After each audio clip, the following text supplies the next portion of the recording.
And this is the story that has me fired up tonight.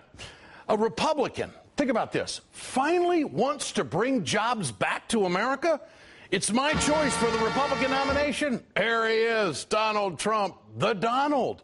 Took a couple of minutes away from asking for President Obama's birth certificate to talk about jobs with my colleague Savannah Guthrie. Take a look. Would you raise taxes to attack the deficit? I don't think you have to. And let me just tell you, if we get this economy going again, and we can do it by getting jobs, by bringing our jobs back, bringing them back, let the other countries worry about themselves. Wow. Did you hear that? I mean, I haven't heard a Republican candidate even mention bringing jobs back to America. Now, we're job creation. There's a difference here. Bringing jobs back to America. The Trumpster laid out his plan to squeeze China. My policy is very, very simple. I would tell China very nicely, fellas, you're my friend. I like you very much. I've made a lot of money with China, by the way, a lot of money with China. I would say we are going to put a 25% tax on all your products coming in, and that's going to do a number of things. Number one, as soon as they believe it's going to happen, they will behave so nicely because it would destroy their economy. You see, folks, I'm looking for the beef with this guy. That's what I'm looking for. I want something from Donald Trump other than birth certificates. But you know what? On that soundbite right there, that's about as detailed as any Republican gets when it comes to emerging markets. Take a look at this chart. Because this is where America is right now, and this is where we have been, our roadmap that we have followed for the last 10 years. Let's go back to 1999. Now, where are the jobs? Jobs going out of the United States, that's in red. Job creation inside the United States, that's the blue. So when I hear a candidate say that we've got to bring jobs back to America, ooh, you've got my attention, Mr. Trump. Let's follow the line here. Well, in 1999, it was Bill Clinton. Then, of course, in 2000, here we go with the red line. We're starting to push jobs overseas to other emerging markets. And then, of course, after the Bush tax cuts went in, where did the revenue go? Where did the job creation go? The job creation went down after all these big tax cuts were put into effect. And the jobs went overseas. It continued to climb to 1 million, to 1.5 million, to 2 million jobs a year going outside of the United States. You want some numbers? If you were to take factories with 25 or more employees, we sent 50,000 factories packing, 2.5 million jobs. If you are a wage earner, if you are a union member, if you are a middle-class American, and you hear a candidate say that they are going to take this red and turn it into blue, because that's exactly what Donald Trump is saying, that he can bring jobs back to America, that's his plan, I'm all about it. And the Republicans, you will never see this graph on Fox News. It's not a story. Outsourcing is something they just kick under the table. But this is what the Republicans have given us. This is what they did to us. They shipped jobs overseas, and they, of course, did not come up with the job creation that they said that they were going to come up with the tax cuts. Now, 2008, it didn't stop under President Obama and the Democrats. It did not. In fact, the Democrats got control of the House about right here on this graph. So when Donald Trump, and maybe this is his independent streak coming out in him, says that he wants to bring jobs back to America, man, I'm all ears. Americans are all ears on this one, because I haven't heard a Republican or a Democrat say this is what we are going to do. In fact, Republicans have blocked Democrats from doing anything to stop the bleeding of jobs being shipped out of this country. Last fall, here are the numbers.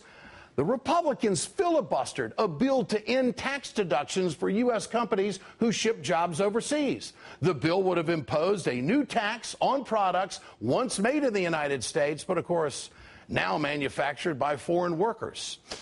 And it's offered employers a 2-year payroll tax holiday and jobs that were going to be brought back to the United States. Now, I just want to point out, the Democrats tried to do something to reverse this, but they couldn't do it. Now, America needs to know if Donald Trump supports taxing American companies who go shipping jobs overseas to do things on the cheap. Americans also need to know where Trump stands when it comes to organized labor and collective bargaining. This chart shows how middle-class income has dropped at the same pace as union participation over the last 30 years. And I'm just telling you, I've showed you this before, but I just love this graph because no politician has an answer for this. I don't think any party has an answer for this. Now, the green bars are the CEO pay. Look at the CEO pay. Wow. Look at union membership in red and middle class share of the national income. It has gone down over the last 30 years, and this is where we are. Now, keep in mind, in that interview with Savannah Guthrie, Donald Trump said he didn't think you had to tax the rich people. Well, here are some of the rich people right here.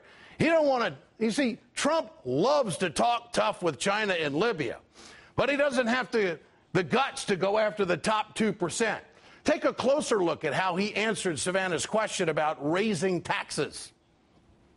Would you raise taxes to attack the deficit? I don't think you have to. What do you say? I don't think you have to. Can we hear that just one more time? Here it is. Let's watch that again. Would you raise taxes to attack the deficit? I don't think you have to. Well, there's one answer, because that goes against most Americans right there. Trump doesn't think that you have to raise taxes on people like him. That means Donald Trump disagrees with 72% of the American people. That's right. The new Washington Post ABC News poll that's out says 72% of Americans want to see the taxes go up on the top 2% to bring more money into the Treasury. Anybody who earns more than $250,000 a year. Let's see how Trump fits in with the 80% who want to protect Medicare and Medicaid. I'm very concerned about doing anything that's going to tinker too much with Medicare. I protect the senior citizens. Senior citizens are protected. They're lifeblood as far as I'm concerned. I think Paul Ryan is too far out front with this issue. I think he ought to sit back and relax. Sit back and relax? You think people sitting at home with Medicare and Medicaid are sitting back and relaxing when they hear Mr. Ryan talk like that with a radical budget? You know, you got to hand it to Trump. The guy knows how to read a poll. Trump has been pushing all this birther garbage because 48% of Iowa Republican voters believe the president was not born in the United States of America. Trump has even backed Michelle Bachmann into a corner on the birther issue. Watch what she admitted to this morning. I have the president's certificate right here. It's certified. It's got a certification number. It's got the registrar of the state signed. It's got a seal on it, and it says this copy serves as prima facie evidence of the fact of birth in any court proceeding. Well, then that should settle it. So it's over. That's what should settle it. I take the president at his word, and I think for any, I would have no problem. Then apparently the president wouldn't either. Introduce that. We're done. Move on. So this is over. End Well, of this has story. been introduced. So this case is this story is over. Well, as long as someone introduces it, I guess it's over. It's right there. Yeah, there you go. Okay, because that is not the main issue facing the United States right now. The main issue facing the United States is dealing with our debt and our deficit. So, Michelle Bachmann has gone around the country for the last year and a half saying that she wants to see President Obama's birth certificate. But now that Donald Trump is being the media hog and he's getting all the attention, well, hell, she can't let that happen. She's got to step in and say, well, I guess it's over. I guess it's over. Donald has kind of signatured that story now. And he, of course, has trumped up, for lack of a better term, everybody's emotions on the right as to whether this is going to be a valid issue or not. Well, if you look at the polls in Iowa, 48% of Republican voters think that the president wasn't born in this country. Trump's playing the right card. So how do you shoot down the opponent? If you're serious about winning the White House and the nomination, Michelle Bachmann, you have to finally discredit the birther movement. And that's exactly what she did. So I say that Trump is good being in the mix. But let's get back to the job thing, if we may. Mr. Trump, if you really have a plan that you can give to the American people to bring back jobs to America, I'll tell you what, you are going to garnish a tremendous amount of love from the middle class. The middle class that has been butchered by all this outsourcing we've been talking about. And, of course, the seniors who want their health plan protected. And you got to get on board with this tax increase for for you and your country club guys, because that's really what the American people want. But you're playing with people's emotions when you sit there and say that you're going to bring jobs back to America. Because, number one, I haven't heard any Republicans say that. I don't think that Democrats could be stronger on it for sure. But a plan to create jobs to bring them back? The only way you can do that is go down the road of manufacturing, because we've lost 50,000 factories in the last 10 years. We've lost almost 3 million jobs of factories in the last 3. Would you like to add 3 million jobs? And I'll tell you what really people want to know right now, Mr. Trump. They want to know if you're a media whore or if you really want to do this job. We know you've been in sales your whole career. We know that you can do the sell job. But if you're playing with people's emotions now, you know, those 99ers who got outsourced, you know, the high unemployment, which we're supposed to be accepting as the new normal. Come on, man. Give me some meat on the bone, will you? Step to the plate, knock off all this birther stuff, and let's get down to the devil in the details. If you have got, that's the media soundbite that you have given so far, if you have got a plan to bring these jobs back to America, damn it, let's hear it. Because there are people out there who are suffering. Maybe you can actually add to this process. Get your cell phones out, folks. I want to know what you think. Tonight's question: will Republicans bring jobs back into the country? Because they did vote against it, you know. Text A for yes, text B for no to 622-639. And you can go to our new blog at ed.msnbc.com. We'll bring you the results later on in the show. Now let's focus on the jobs now. Joining me now is Scott Paul, founding executive director of the Alliance for American Manufacturing.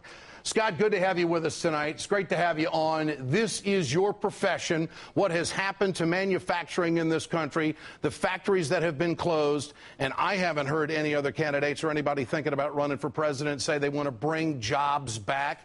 Do you think Donald Trump really has a plan to bring back jobs? And what would the best plan be, in your opinion? Well, Ed, it's a good question, but he's talking about the right issue, because jobs still top of mind for the American people. The deficit matters, but the deficit that matters the most to the American people is the jobs deficit.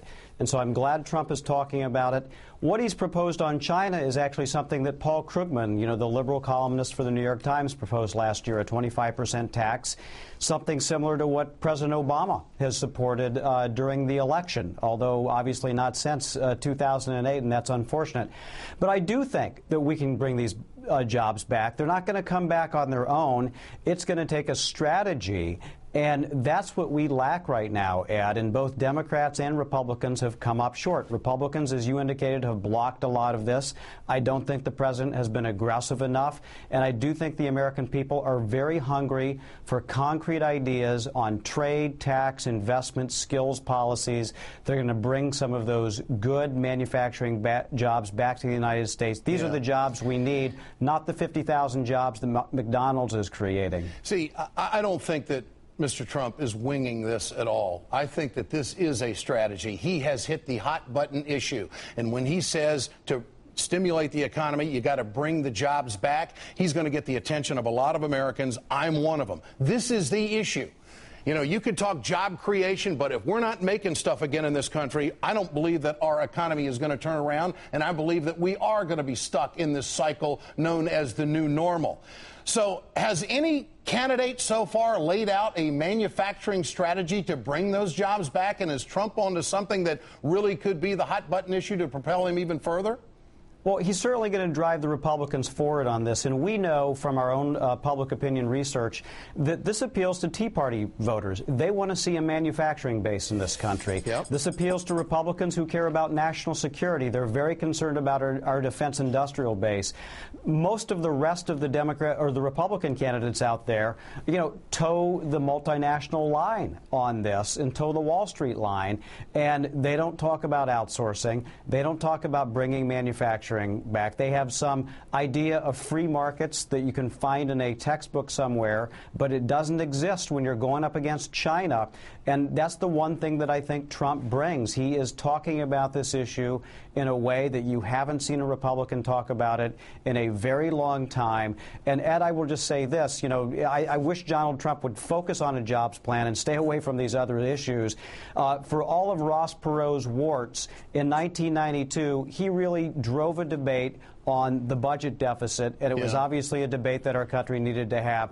I hope we have a jobs debate. I hope it's centered around manufacturing in China, and I do think that Trump brings something to the equation there. Well, this must be the independent streak that is coming out in Donald Trump. It crosses all party lines, and the middle class is out there thinking tonight, you know, bringing jobs back, that's a pretty doggone good idea. Scott Paul, good to have you with us tonight. I appreciate your time.